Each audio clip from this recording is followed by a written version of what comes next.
tangiye. Bibiliya iravuga ngo kuko ari nta jambo Imana ivuga ngo rihere. Ubutumwa bwiza bwa Yesu ko bwanditswe na Luka igice cya mbere murongo wa 37. Kuko nta jambo Imana ivuga ngo rihere. Nshaka kuvuga ibintu bitatu umuntu wavuganye n'Imana arusha abandi. Pawulo yandikira itorero ry'i Roma yarabaje ngo abayuda turusha abandi iki? Arababwira ngo tubarusha muri byose. Arababwira ngo kimwe muri byo tubarusha, aravuga ngo nuko twavuganye n'Imana, tubitse ibyavuzwe n'Imana. Hanyuma Dawidi nawe abivuga neza, aravuga ngo nabitse ijambo rye mu mutima wanjye kugira ngo ntagucumuraho. Hanyuma rero umuntu wavuganye n'Imana arusha abandi iki? Umuntu wavuganye n'Imana nuwe mugisha agira abandi batagira. Yo, Imana ishimwe. Haleluya. Turagushimiye Yesu. Turashimira Imana ko Imana ivuga. Imana yacu ni Imana ivuga. Guhera mu itangiriro irema kugeza n'uyu munsi ni Imana ivuga. Yaravuze ngo nihabeho habaho. Ndayishimiye. Ni Imana ivuga we, Mana uravuga. Mana uravuga. Kandi n'uyu munsi uracyavuga. Kandi ntabwo uvuga gusa n'uyu munsi uracyakora. Yo, haleluya. Umuntu wavuganye n'Imana ikintu cya mbere arusha abandi. Uyu muntu wavuganye nayo afite ubutunzi muri we indani butarebeshwa amaso y'umubiri. Afite ubutunzi bukomeye bumurimo. Umuntu ashobora kurebesha amaso y'umubiri ubu butunzi ntabubone, ariko muri we harimo ubutunzi bukomeye. Harimo ubutunzi bukomeye. Harimo ubutunzi bukomeye ndetse bukomeye cyane. Ubu butunzi navuze ngo ntabwo burebeshwa amaso y'umubiri, ariko mu by'ukuri uko byagenda kose ubutunzi isaha n'isaha igihe cya kizagera ubutunzi bugasohoka cyangwa bukagaragara. Imana ishimwe. Imana ishimwe. Imana ishimwe. Kuko umuntu avuganye n'Imana ajya atungurana, agatungura abantu, agatungura igihe, agatungura iminsi. Igihe kikamufata kikamushyira ahantu kikamubwira ngo ahangaha umva ko wirije ubusa, umva ko wakoze 7, umva ko wakoze 3, umva ko wakoze 21, umva ko wakoze 40. Igihe kikakubwira ngo ntabwo bizakunda, ariko wakomeza kwegera Imana kuko wavuganye nayo. Igihe cyagera Imana ikamanuka ije gukora ibyo yavuganye nawe.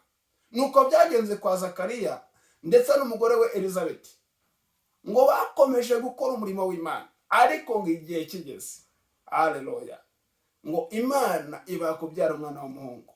Niba waravuganye n'Imana, nagiye mbwiye ngo hari ubutunzi bukomeye ubise bwenda gusohora imbere ahangaha. Nta jambo Imana ivuga ngo rihere. Icyo Imana yavuze byanga bikunde Imana yagikurikirana. Hanyuma icya kabiri abona avuganye n'Imana barusha abandi, bagira imbaraga muri bo zitwa ijambo ry'Imana ryavuzwe n'Imana. Izo mbaraga zidutambutsa ibihe n'iminsi. Imbaraga z'ijambo Imana yavuze zidutambutsa ibihe n'iminsi. Yesaya 50:7 haravuga ngo kuko umwami Imana azanabara, nicyo gituma namwara, nicyo gituma nkomera mu maso wanjye akamera nk'urutare.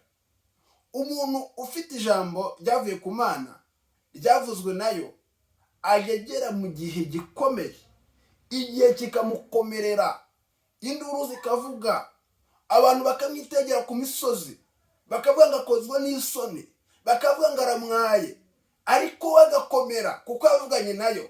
Akavuga ngo nzi yuko ndavuganye nitabasha kubesha, nzi yuko navuganye n'inyembaraga, nzi yuko navuganye n'Imana ibasha kurema ibitaro bikabaho. Haleluya. Akavuga ngo navuganye nayo kandi avuganye n'idahemuka.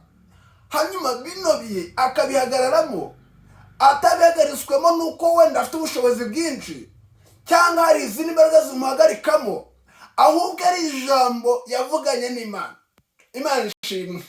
Rero imvugo y'Imana cyangwa icyo Imana yavuze kidutambutsa mu minsi ikomeye.